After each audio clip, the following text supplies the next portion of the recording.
All right, so what to expect? We're going to go ahead and share what the CDN, I know I said this is CDN is launching, and you're all probably like, what is CDN? So it stands for the California Dream Network, and I'm going to touch base on what that is. And then we also want to ensure that y'all understand the purpose of the California Dream Act campaign. And then last but not least, receive firsthand experience and resources from our undocumented college students and college professionals. So, and they'll go ahead and introduce themselves in a bit as they present. So our purpose is to serve as a base for the mobilization, politicization, and empowerment of young people, regardless of their citizenship status, political affiliation, gender, sexual orientation, and ethnic nationality in the large social movement for equal access to education, immigration reform, economic, and social justice. So that is our mission. So there's sometimes misconceptions that I can be part of CHIRLA, CDN, or the high school program because of my status. We actually have a lot of students who are not necessarily undocumented, who are in the movement with us, and also support our undocumented students who are part of the movement and in the front lines as we fight for our rights. So with the CDN, so how I said, it stands for the California Dreamers Network. So we are a network of college students, current college students, and alumni as well. And we participate in leadership trainings, local, state, national advocacy. We also have a steering committee. So those are our core leaders that really help us in events that we have for the rest of our CDN members. We also have community organizing, and y'all can also engage in phone banking, canvassing. So this is midterm election season. So there's going to be a lot of opportunities for y'all to get involved in phone banking, canvassing. And one of my personal favorites is DC delegations. So it's pretty much when we send some of our leaders out to DC, to advocate for our undocumented community, right? So you'll meet with a congressman, you'll meet with other organizations, partner organizations that are in the fight for an immigration reform.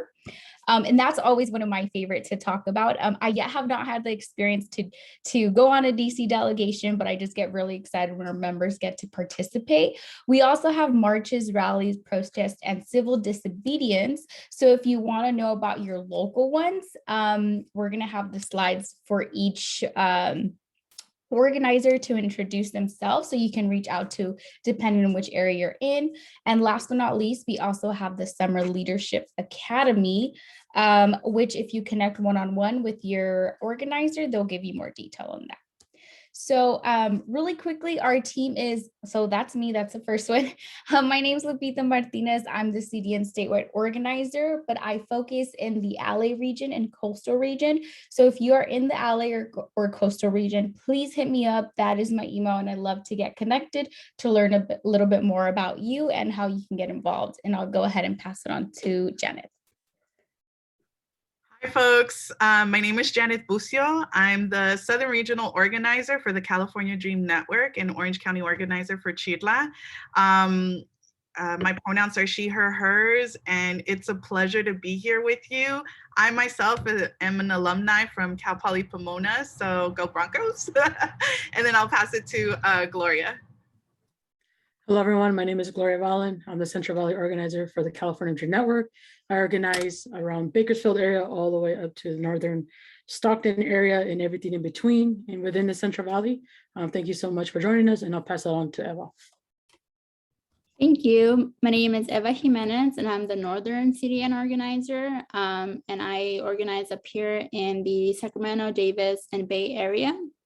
Pronouns she, her, hers, and thank you so much for being here.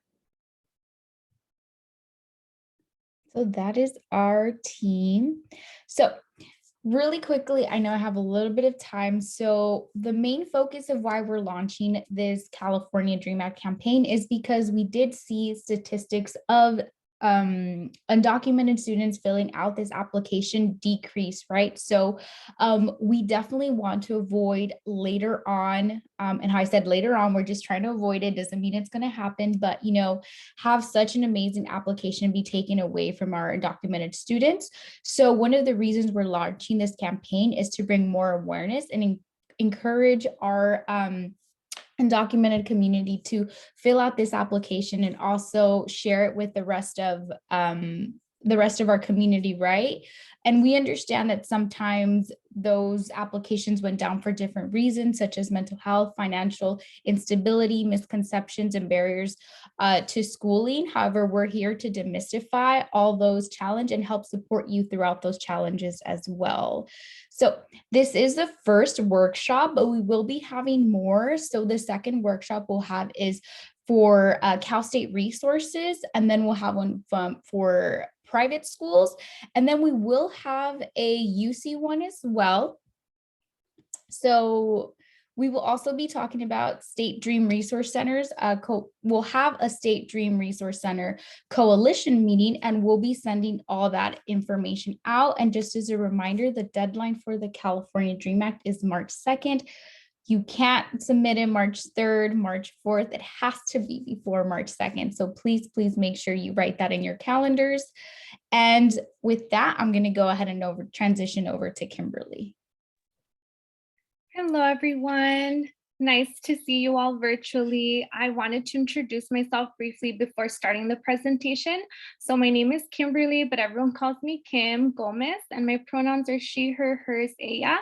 I grew up in the city of El Monte, and I am a daughter of immigrants. My parents immigrated here from Mexico, and till this day, my parents and all of my tios and tias, uncles and aunts are all undocumented, so I do live in a mixed status family. I attended El Monte High School, and then I decided to go to community college, and I attended Pasadena City College. I then transferred to Cal State University Northridge, and during my undergrad, because I am first generation as well, I joined programs like Math and Science Upward Bound, TRIO Student Support Services, EOP&S, Pathways First Year Experience, and they were all really crucial in my academic journey. I'm currently at USC in progress of getting my master's degree in educational counseling, and I'm happy to serve as a success coach for the Quest Center at Pasadena City College. So I do support our undocumented and LGBTQIA+ community, and I'm also a financial aid specialist and first year persistence specialist for the California Student Aid Commission. So I am assisting students in the Pasadena Unified area and just first year students in the first year of college with their California Dream Act and FAFSA. So I'll begin with Pasadena City College and our resources. Like I mentioned, I am a success coach for Quest, and this is our logo, PCC Quest, where we support queer and undocumented empowerment support to thrive. So what our center does at PCC and our mission really is to create an inclusive space for our LGBTQIA+ community and undocumented students, staff, and faculty. We're dedicated to empowering students through their academic journey, their success, their fulfillment, and their growth. And we do this by providing immigration legal services through the program of Carecen. We also provide financial aid services, transfer support, academic support, healthcare and mental wellness, and also peer support groups. And the photo on the right is the photo we recently took in the fall semester during our Undocumented Student Action Week. So I wanted to begin by explaining a little bit about transferring to a four-year institution. And here are the steps that I recommend, and I connected with some transfer specialists at PCC. So step one would be meeting with the counselor in order to create a comprehensive student education plan. And your education plan is individualized. So it is up to you how long you want to be at the community colleges, what classes you should take based on what your major is and where you want to go to school. And we also recommend that you meet with a career counselor because it is very important to think about career first. So I'll give my example. I changed my major about 3 times while I was at PCC, and I feel like it was strongly because I didn't know what I wanted to do career-wise. So it's really important to meet with the career counselor and maybe take like the Holland Code quiz and possibly even do internships because by the time that I knew that I wanted to be a counselor, just like the counselors that mentored me, I was able to pick a major, which was psychology, and then pick a school. So that's why we really recommend meeting with the career counselor as well. And then completing the CSU application, the link is right there, or completing the UC application, which that link is there as well, or completing the private school application. And every school has their own application, their own essays as well. And then another step is to meet with your community college's transfer center for a final review before you submit your application. We strongly recommend you have your application reviewed. And then just on the right side, I put my 2 schools. I did attend a Cal State and I'm attending a private. My little brother attended UC San Diego. So that's why I put that there. So what's next?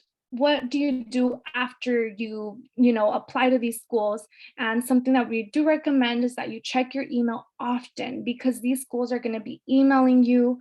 And we also, like Guadalupe said in the beginning of the presentation, apply for the California Dream Act or FAFSA by March 2nd. It is super, super crucial that you do this, because if you don't apply by March 2nd, you will not receive priority for the funding. And this year, what we need is the 2020 taxes and more, your W-2s and so forth.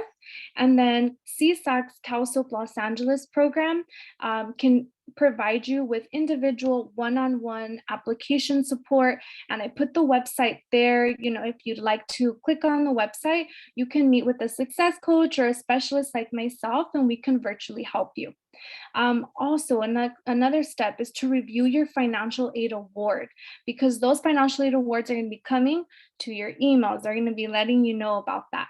And a really important step as an undocumented student is to submit the financial verification documents and residency documents by the deadline. So just a few examples of this is the AB 540 form, and some schools are going to request your high school transcripts.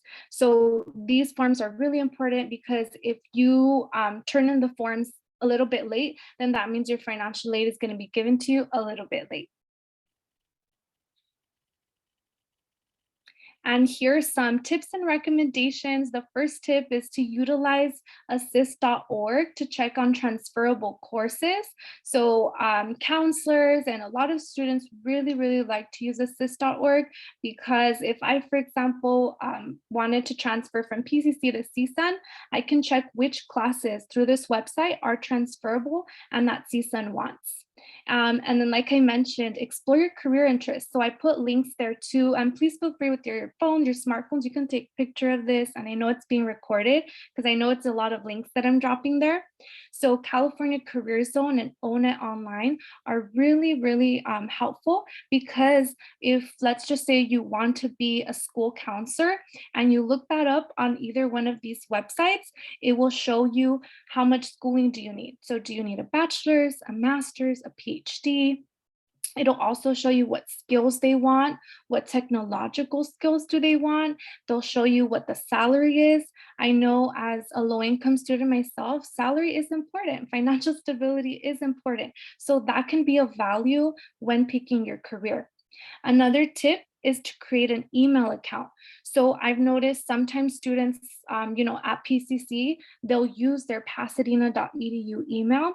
And we don't recommend that, because you're going to be moving forward after this. What if your email gets deactivated? What if, you just forget the password and you're not a student there anymore? So we recommend just create a separate email for only schools and financial aid.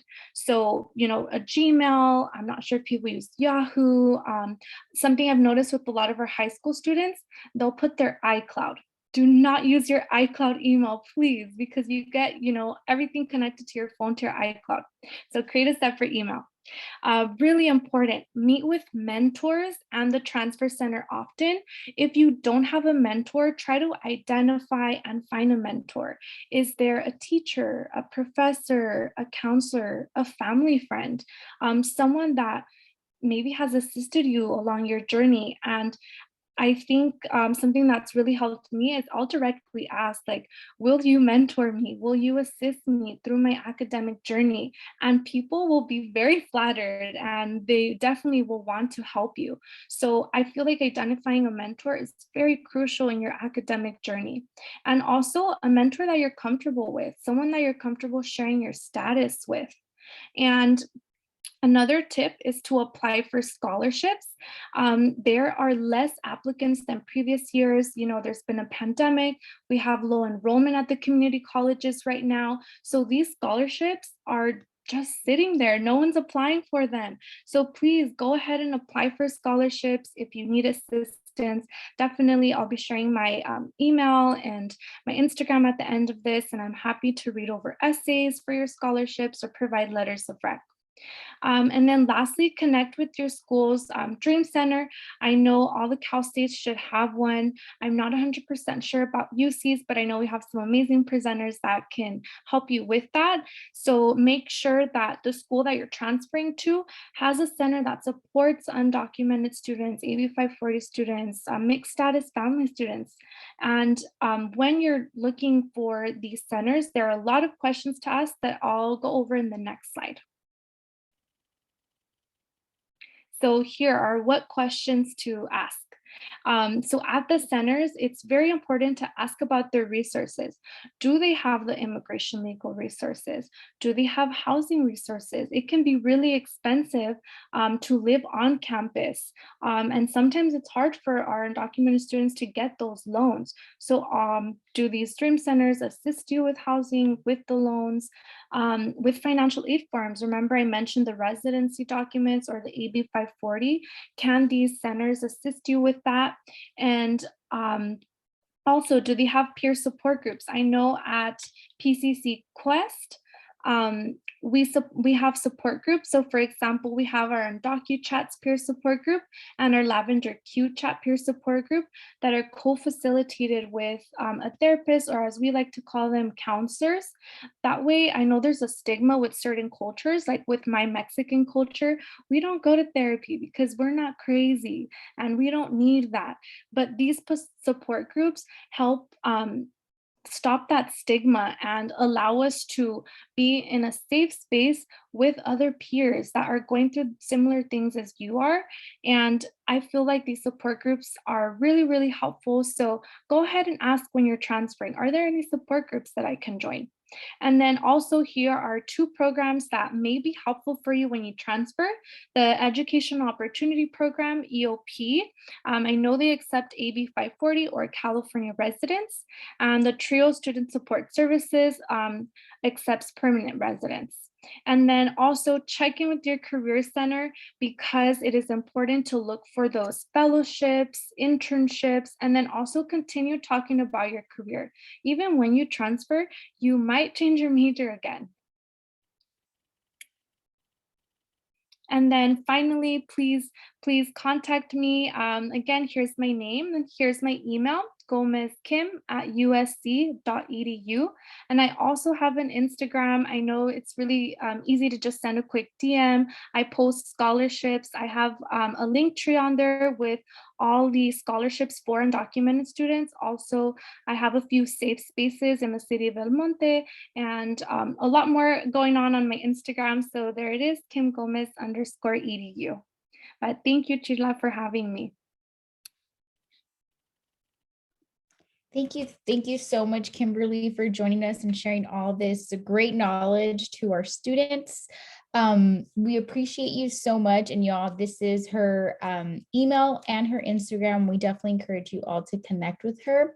And with that being said, we're going to go ahead and move on to our next presenter. Brenda, are you with us? Hi, yes, I am. I'm right here. Perfect. We'll let you take it away.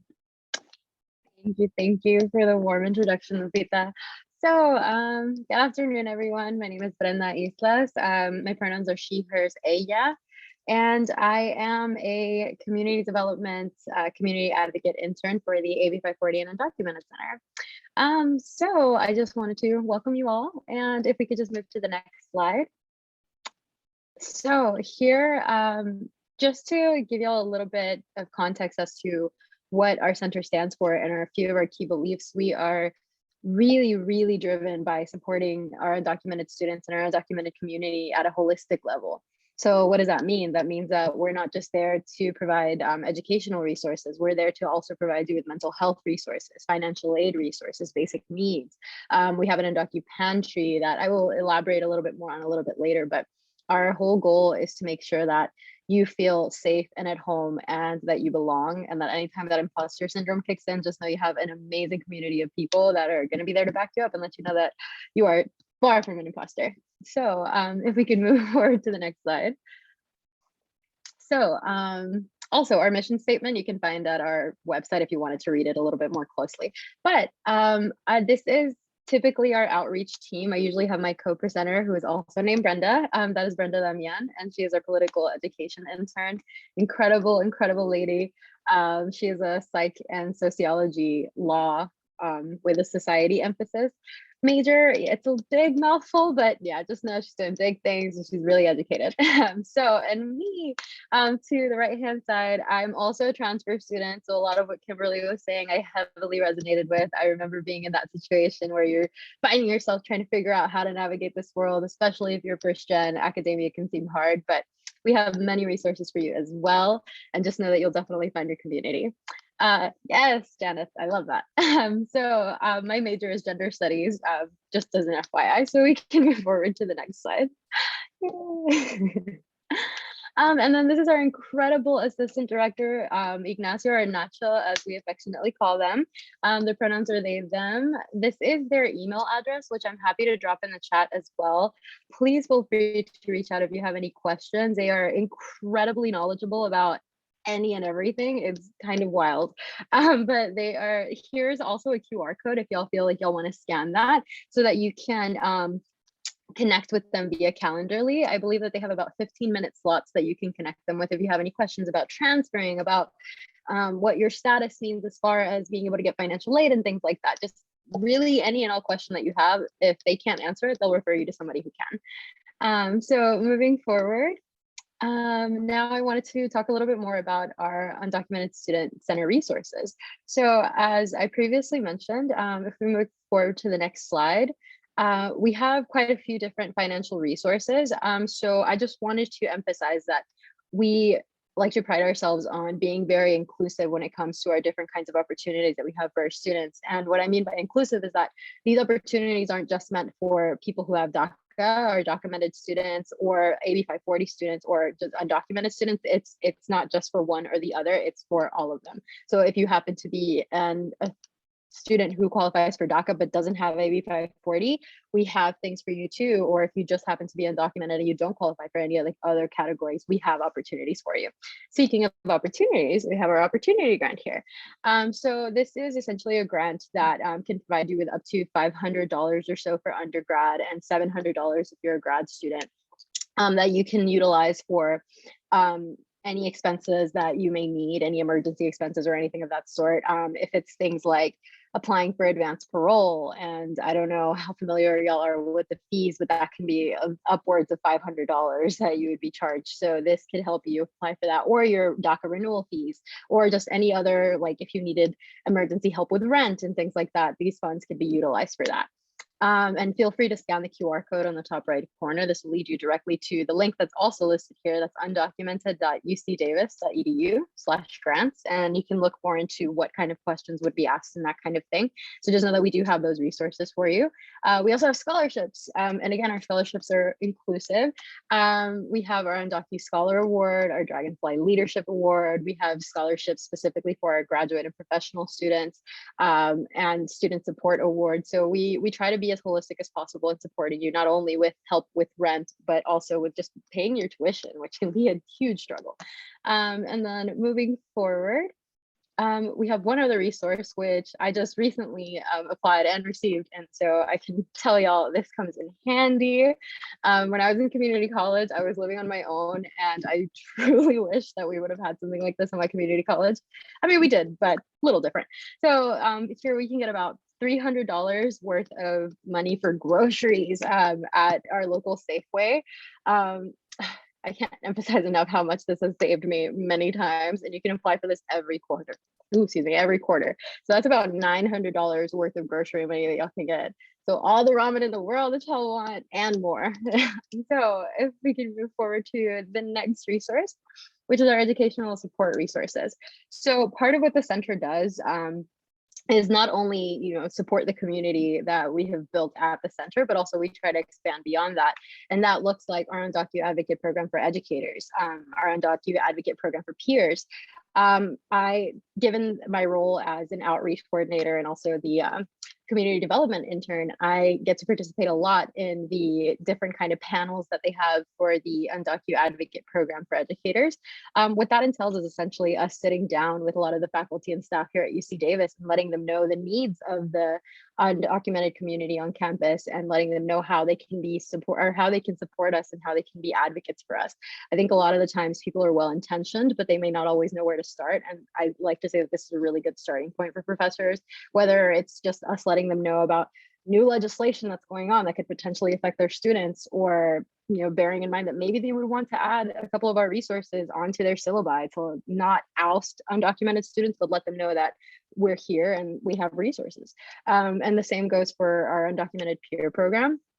And it's also similar to the structure that we have for the program we have for educators. It's essentially just more about peers and trying to help, for example, other student leaders on campus or just other organizations on campus for students who want to know more about how to support the undocumented community and how to be advocates. And then we have our mentorship and professional development fellowship program, our Undocu Pride Speakers Bureau program.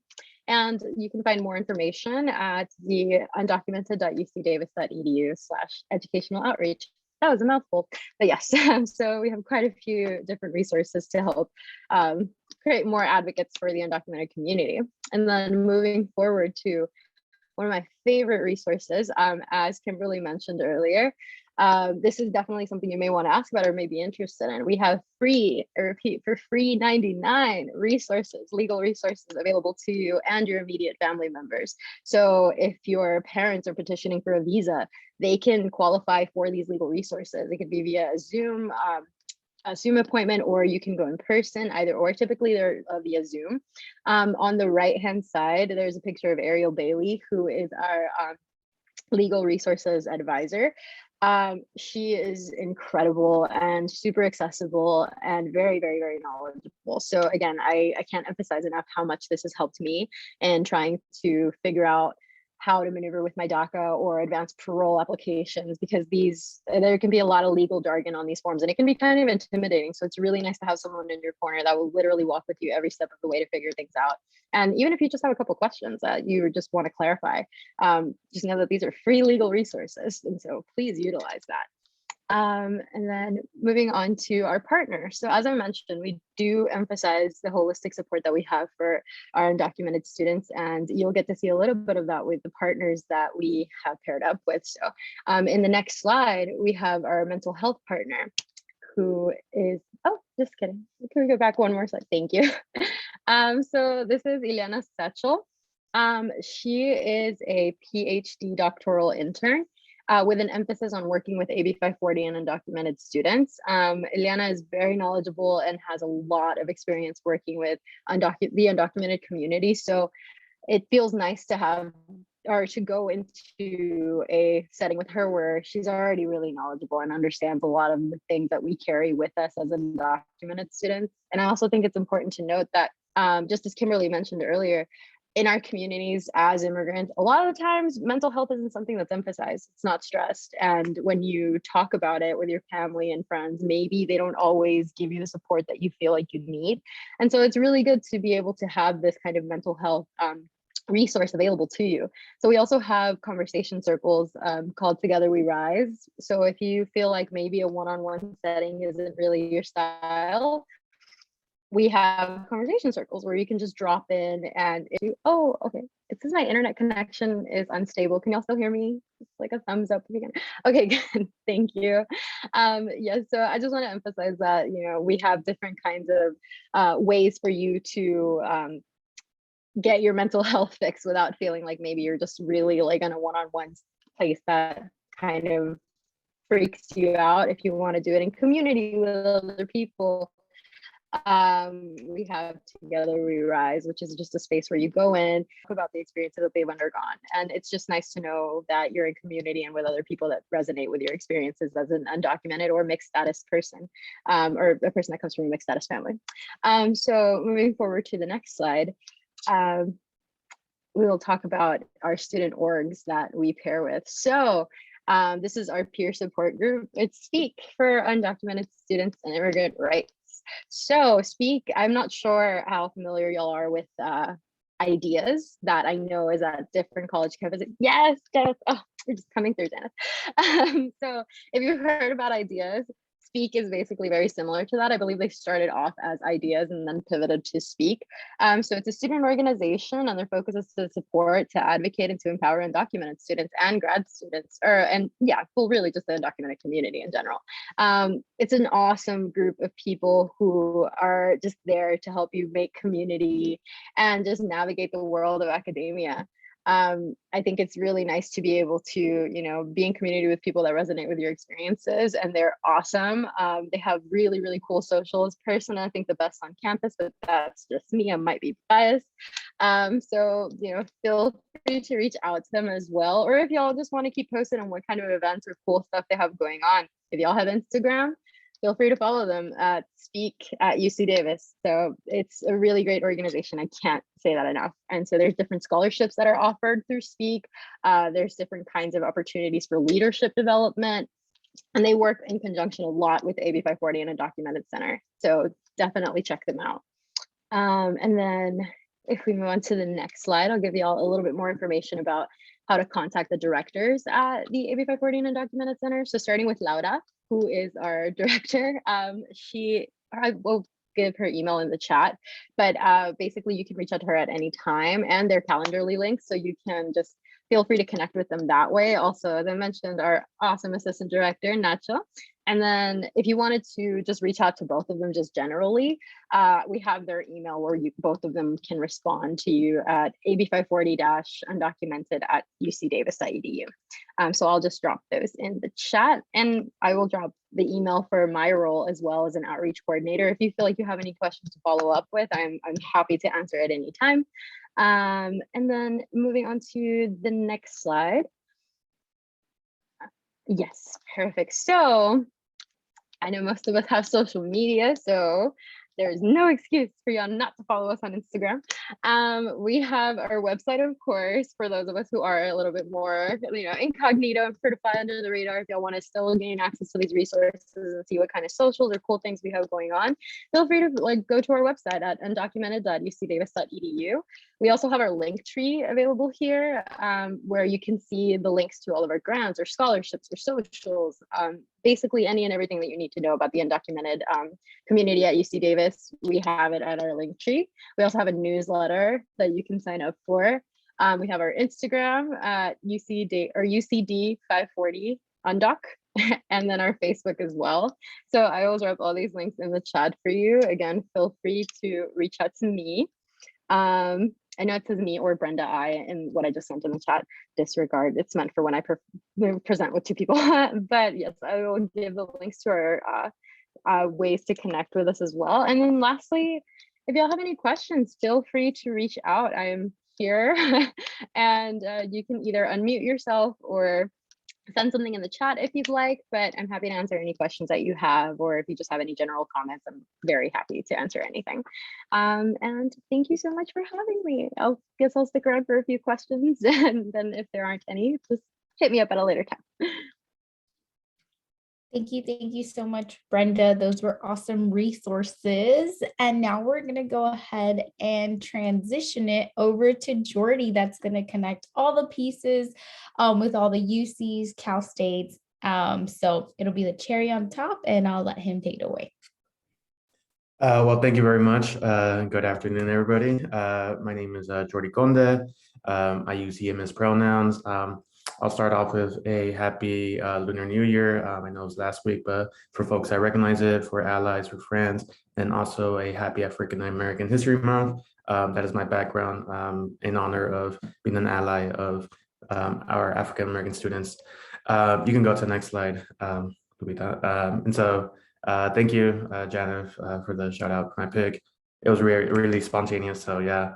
So I'm here to talk about the UC Cal State University undocumented experience of what it means to be navigating the space as a fellow undocumented student, as a professional on a everyday matter. Yeah. So if you want to go to the next slide, Lupita. An introduction, right? So again, my name is Jordy. I have the parentheses in my name just because Jordy without the E's, the way I'm going by now, but just because of issues when I was born, it's an E included, but this is just my way of reclaiming the way my name should be written. So just throwing that out there. But I am a proud first generation undocumented student, professional, all those titles, originally from born and raised in Mexico City. So that's that little graphic of Mexico City, home for me the first 6 years of my life. I then obviously migrated here to the United States. I lived in Southeast Los Angeles, Southgate, Bell Gardens, Huntington Park being home for me.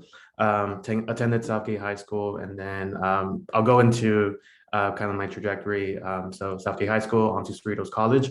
At the time when I attended Cerritos, that was when, for example, California Dream Act still wasn't in place. DACA was nowhere near like on the surface. So my choice after high school was just doing what's best for myself, for my family, attending community college, obviously being able to afford it, and eventually transferred out after definitely getting the privilege of applying to DACA, having the California Dream Act come into effect. And so very much so I'm here on the backs, on the efforts, on so many struggles of the undocumented movement, of the organizations that have been part of the community. Cheerla very much so being a part of that. Transferred to UC Santa Cruz, which for me was a real life-changing experience. I remember having to move away from home. I'm very family oriented. So first time leaving the nest, sort of say, and really getting to experience. But I think very much so that was just an opportunity of a lifetime, being there the 3 years. After I graduated, I think very much so at some point I was like, wow, I'm about to do this adulting thing as an undocumented professional. Like how will I even work? And I remember, right, like definitely have the privilege and recognize that of having DACA, but I know there's folks that don't have that kind of work permit or that kind of status. So if it means independent contracting, if it means kind of finessing the system, definitely I understand the struggle. So my first job out of undergrad was at UC Irvine, fellow honorary anteater. I know Lupita went to UCI, so it's outside.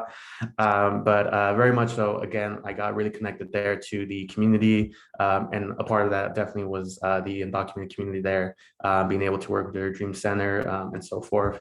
And then currently, I'm attending California State University Long Beach for my master's, pursuing my master's in counseling, the Student Development and Higher Education program here at Cal State Long Beach, and also a professional here working in housing and residential life with the department. Yeah.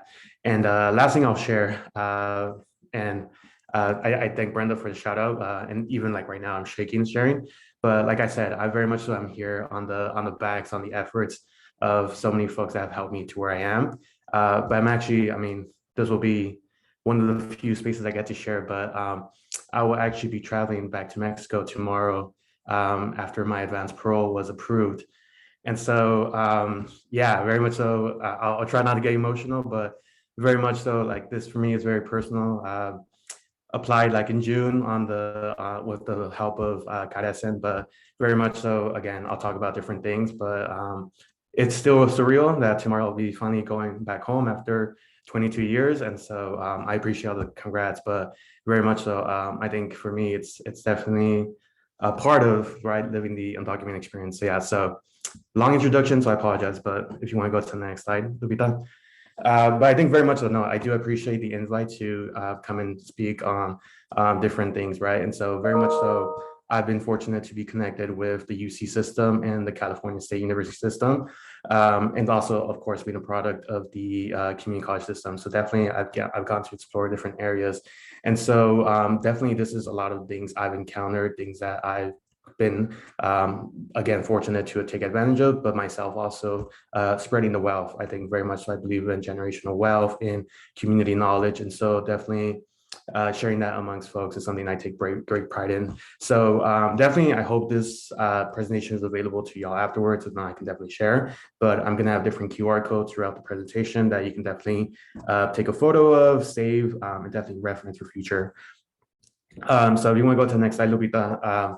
The first one that I want to talk about is the Cal State system. Knowing that, right, there's 23 campuses. Last time I checked, hopefully I'm not wrong on that number, but the 23 CSU campuses, right? I think the really great thing is that every campus in some way has some kind of support services for students, whether that's an actual center, a resource center, whether that's services that look differently for students, right? They're knowing that I think the undocumented community is supported at every institution, I think is important. And recognizing that whether it's connecting with fellow students, fellow student organizations, professionals, I think definitely being aware that there's ways to get that help and support is something to take great pride in. And so again, that QR code will take you to the CSU webpage. And then from there, you can find the information for every specific one. But I'd say whatever your trajectory is, whether you're considering transferring into a CSU, a UC, definitely look into what resources are there first and foremost. I think that was a little bit of a challenge for me. I know I consider myself an introvert, so I was like, you expect me to talk to someone? You expect me to like email someone? I was like, I don't know about that. So definitely it's a work in progress, but definitely knowing that there's support, there's allies, I think it goes a long way. And a lot of these centers, resources, right? They do have their contact info. So definitely, I'd say don't hesitate to reach out. Make sure you look into those. Moving on to the next one, I think, again, very much so, I was very fortunate of getting services from the UC system as a whole, attending Santa Cruz as an undergrad. So very much so, I think it's, again, the efforts made by the students themselves, by organizers, like several folks here in Chile who have paved the way for some of these services to come to life, right? And so very much so knowing that whichever UC you choose to attend, right, there's a different way of getting support. And I know Brenda spoke on different ones, right? So definitely knowing that the support is out there for students, whether it's in the professional sense, whether it's in the ally sense, whatever it is, definitely there's ways to get support. And so really for me, I've been fortunate to interact with two sort of centers, support services, that at Santa Cruz and at Irvine. I don't have a whole slide dedicated to Irvine, just because I failed to do so, but very much so, I think the fact that definitely there's ways to get support, right? I was fortunate to be a reader for scholarships for one of their programs that they give to undocumented students. I think goes to show that definitely there's efforts by the university to help out fellow documented students, because I think we as a community definitely have to finesse the system, find ways to make sure you get that aid, get that support. So definitely knowing that there's ways to get connected. And actually, as I look at this now, it might be outdated because for UCI, Oscar Teran isn't there no more, but it's Angela, who is now the main director, but definitely you can check out the website if you want to go to the next slide, Lupita. But specifically, I do want to talk about UC Santa Cruz very much so, because I mean, for me, that was home. That was where I wouldn't be here without the support I got from there. And again, I'm biased, of course, but for me, UC Santa Cruz is the best UC. Sorry, Brenda, I know you're at UC Davis, but for me, that was just a really home for me, where I think even when I was considering transferring, where I still didn't know if I wanted to attend Santa Cruz, I was extended an olive branch, and so I definitely am fortunate to where I am. And so I'll talk about some of these different things that definitely are there for support. But I'll actually start off with the 540 extended orientation program that again was that olive branch. And so here I was actually deciding between Cal State Long Beach and UC Santa Cruz as to which way I want to transfer. And even though I had no idea where Santa Cruz was, I ended up getting this random phone call one day from the Undocumented Student Services saying that we have this summer program where we welcome new first-year students, new transfers that are undocumented. You get to experience the campus for a whole week. You get to live here. You get to experience like time management workshops, microaggressions, different topics. And for me, I was like, okay, what's the catch? How much do I have to pay, right? And sure enough, they ended up covering everything. And so for me, that very much so was such a transformation period. I think up to that point, I hadn't been in spaces where I could share that space with undocumented folks. Maybe I had maybe one or two classmates, and even then, very much so, right? The term being in the closet was very common. And so getting to experience this program that UC Santa Cruz hosts every summer, for me, really changed my life. I think I still remember to some of those conversations we have that really, again, made me feel welcome and made me think that, wow, I made the right choice. Here I am, haven't even taken a class yet, haven't even stepped foot for like for reals in the campus, and already know what kind of support is going to be there. And so I ended up going to the services more often than not. I'm sure they got annoyed of seeing me every so often, but definitely I think it was that welcoming environment that they created. And so very much so, they have peer mentoring and personal support that they give to students, right? I think we wouldn't be here, as was mentioned earlier, without mentorship, without mentorship. And so very much so, I think knowing that there's folks that are going to help you get to where you are. The scholarship and fellowship information, very important again, because as we know, right, we don't qualify for all kinds of federal financial aid. We qualify for state financial aid, and very much so, also, we'll throw that out there. Make sure you fill out the California Dream Act. I have to remind myself because I have to do mine as well for my grad program. But very much so, like recognizing that, again, these scholarships, these fellowships are important aspects of getting that experience. The emergency funding, they do have that again, I think it's just so clutch. It really did help me at different points. I did use the emergency funding one time to pay for my DACA application for that fee, because I mean that is a pricey fee, the $495 or something like that. I was getting a student, so I wasn't working full time or wasn't able to really like just pay that out of pocket. So definitely the emergency funding that also came in the form of, for example, getting assistance to buy my own laptop. So again, recognizing that there is ways to get that support. The undocumented select meetings, so those were, again, bi-weekly. Those were spaces where I felt welcome, where I could share, I could vent with fellow peers of, I had this happen to me, I had this microaggression take place in class, I had different conversations that took place. And so very much knowing that those take reoccurring, and those take place at different instances. I already spoke on the extended orientation program, but I think for me, very much so, what became a full circle was when I got to write support and be able to give back to a new generation of undocumented students. Obviously, I benefited from getting that experience, and so very much so I want to pay it forward. And I recommend that in whatever capacity you can, definitely find ways to pay it forward, give back to your community, because again, wouldn't be here without the efforts of folks that came before me. The snack closet, again, having free snacks, having, of course, Santa Cruz, I don't know how familiar you are, but it's pretty much hiking sometimes to your classroom. So there'd be times when I'd be tired, when I'd be hungry, and I can't go back to my apartment and eat. So I'd go to the snack closet, grab food here and there. And so again, very much so supporting, and felt like I was appreciated in that space. And then lastly, the professional career development program that I took part in. So very much so, there's not a lot of internships sometimes, opportunities for students. And if there is, they require, right, something like a federal work study or something much more than just the basic, right? And so the one that did come to mind was the CUIP, which was the Chancellor's Undergraduate Internship Program. It was essentially like I can't remember the exact name, but like a $8,000 fellowship where you got to work with a department on campus. And I remember finding out that I didn't qualify for that because I was not a citizen or resident, right? And so what I did find out was that they did have this variation of that program, the Professional Career Development Program, PCDP, that didn't pay the $8,000, but they still paid actually quite a bit. I think they paid close to $2,500. So even more so, right? That goes a long way, and that does help out. And so I think something that, right, I'm a big proponent now for everyone in general, but especially for undocumented folks, is that professional development.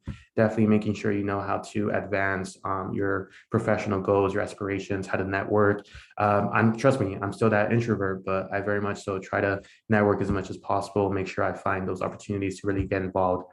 And so again, there's variations I've seen definitely at different campuses that in some way are inspired by, that are motivated by what other peers are doing. So very much so, I know I don't want to speak on all the UCs, but I can definitely feel confident saying that there's some variation, right? I know Brenda mentioned some of their right systems that they have at Davis. So knowing that there are different things, and one thing I did learn was it never hurts to ask, like, is this possible? Is this something that we can create?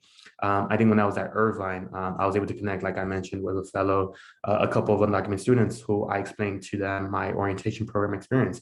And they were, again, fascinated, and they were like, how come we can't do that at Irvine, right? And so whether it's a proposal, whether it's meeting with a chancellor, a president, or a director of the office, I think asking sometimes doesn't hurt, and definitely looking to ways to get that help goes a long way. So definitely, I'll say, get connected as much as you can. Definitely find ways to take the most of your opportunities, because very much so, I did see that my undergraduate experience flew, but definitely I'm thankful for everything I got to take part in.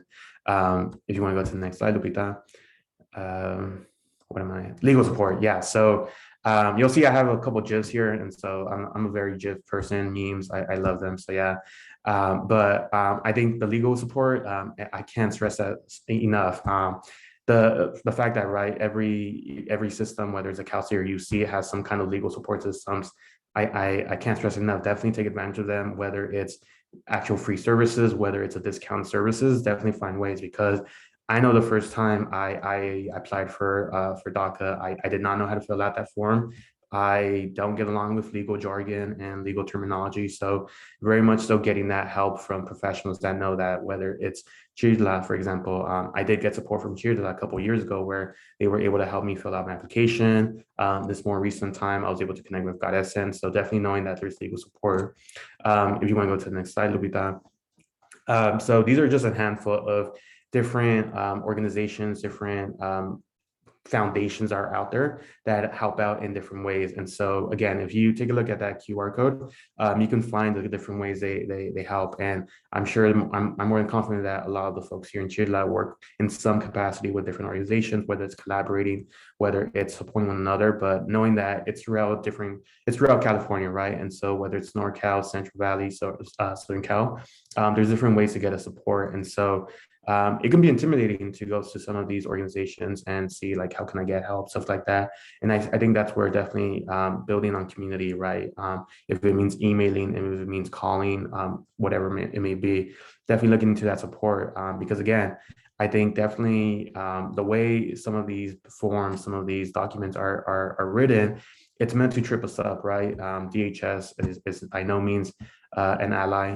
Definitely, they try to trip you up in the way they ask a question, things like that. And very much so, I don't want to say a victim of that, but very much so, I'm like, what does that even mean, or like, what does that form entail? So very much so, I think that making sure that you look into the ways you can get legal support. If you want to go to the next slide, Lupita. Being resourceful, so internship and fellowship, right? Something I talked about was the professional development piece. And so this does look different for every campus, right? But knowing that there are ways to get some of that support, whether it's an internship, whether it's a job, try to make sure that you find ways to get that in. And I see Eva laughing, right? Because definitely that's a relatable one. When a job wants you to have 10 years of work experience, by they was like, what does that even mean? Like, how's that even possible? So definitely finding ways to finesse that, finding ways to get plugged into that. And so if you want to go to the next slide, Lupita. Although I have not taken part in all of these, I definitely have been fortunate to, in some capacity, work in different ways to get some of these experiences. So whether that's in national organizations, whether it's federal, whether it's state level, definitely knowing that there's ways to get that professional development experience. The Congressional Hispanic Caucus Institute, of course, definitely representing Latinx population or Hispanic. Making sure that you're aware of different ways to get that experience in different ways. It can be intimidating because, for example, sometimes these require write a cover letter. These require a letter of recommendation. So it can be intimidating to as a professor, to as a professional. But I say definitely look into ways to get that coverage, right? To get that support that will help you develop professionally. If you want to go to the next one again, Lupita. And then these are, this website, right, has definitely helped me my undocumented life, where I've been able to go back and see what scholarships are out there, what education opportunities are out there. I've learned about different opportunities there. For example, the Undocumented Conference. Although this one is outdated from 2019, I know I was able to attend that and get to connect with professionals that, right, are undocumented, conducting amazing research, conducting different opportunities to get involved. And very much so, I think it's about telling your story. Obviously, each one of us or every person has their own story. So making sure that you find ways to tell your story in whatever capacity. So again, look into resources to get that support, that help. If you want to go to the next slide, Lupita, is it? Okay, you can go back to the other one, actually. Sorry, and then one more, sorry. And thank you. So I know it's on here somewhere in this website, but I think one that I'll like my last example that I'll speak of is a Dream Summer organized by the Dream Resource Center at the UCLA Labor Center. I was fortunate to take part in that opportunity for 2 years. And for me, it was a blessing getting to do labor studies work, getting to do immigrant rights work. And I had peers that did their volunteer time, that did their internship, fellowship at Chirla. And so definitely they can talk on their experience if there's ever opportunity to do so. This is bad timing because the actual deadline is due tomorrow, but I'd say definitely don't feel like that window is shut. If you want to apply in the future, definitely that's something that is available. And so for me, that fellowship of getting that professional development experience, that compensation, which was a $5,000 grant, right? That goes a long way. Definitely that can help and support in different ways. That's how actually I was able to attend a program, UCDC, which is a Washington DC program. That's actually where I met Lupita, and I mean now she's right. She's a peer, she's a colleague, she's a friend, and so things like that like definitely help you a long way. And so if you want to go to the last slide, my contact info. All I'll say is definitely, again, I wouldn't be on the back. I do love human contact, and I'm not being sarcastic like Chris Pratt there is, right? But definitely feel free to reach out to me if you have any questions, any concerns. Definitely welcome any kinds of ways I can support y'all. Because again, I wouldn't be here without the support, without the efforts that people have given onto me. And so I really like to say, like, it can be pretty lonely at the mountaintop if you're there alone. And I very much so, if I can take someone up with me, help them along the way. That very much so, I really like to see all of us at the mountaintop, right? And so very much so, if that means extending the hand, doing an introduction, sharing some resources, definitely I'd be more than happy to. So I thank y'all for my time. Yeah.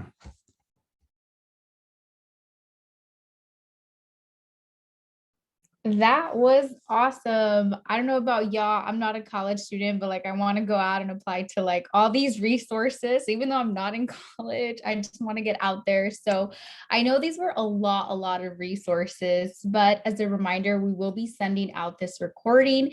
If you didn't get one of the contact informations or one of the QR codes, you will be able to get the recording and access that. But I definitely encourage you to start building community. For those who couldn't attend but are watching the recording, please take the time to reach out to Brenda, Kimberly, Jordy, or any of our organizers at Chirla, Eva, Gloria, and myself, because sometimes this information can be overwhelming, but I'm also more than happy to break this information down to you, to walk you through how to get to these resources, the websites, the pages. I'm always happy to do that one-on-one. So thank you so much to our presenters for being here and providing their knowledge, sharing their stories and their backgrounds. We appreciate you so much. And doesn't end here. We have other workshops as well. So this one was particularly for community college students and those who will be transferring. Our next workshop will be February 16 at 3 p.m. And that one is particularly going to be about Cal State financial aid resources. Then we have workshop 3 for private universities, which is going to be February 17 at 3 p.m. And then last but not least, workshop 4, which is for the UC system, February 23rd at 3 p.m. If you are a community college student and you plan on transferring, I definitely encourage y'all to attend any of these workshops, because as Jordy said, right, you definitely want to look into the resources that these schools that you're going to be applying to, what they offer. So this might be a great opportunity for you to learn even more in depth about these resources. I know that on this flyer, there is also a California Dream Act webinar. So this particular webinar is going to be a step-by-step webinar where we're going to be going over the California Dream Act, how to apply. So if you have any specific questions or you haven't started your California Dream Act, please feel free to attend February 16th. It's going to be at 7 p.m. Parents, guardians, any community member that wants to know more about this is also welcome to attend. And I'm definitely now gonna inform you that we're gonna stop the recording so we can move on to our Q&A portion of the workshop.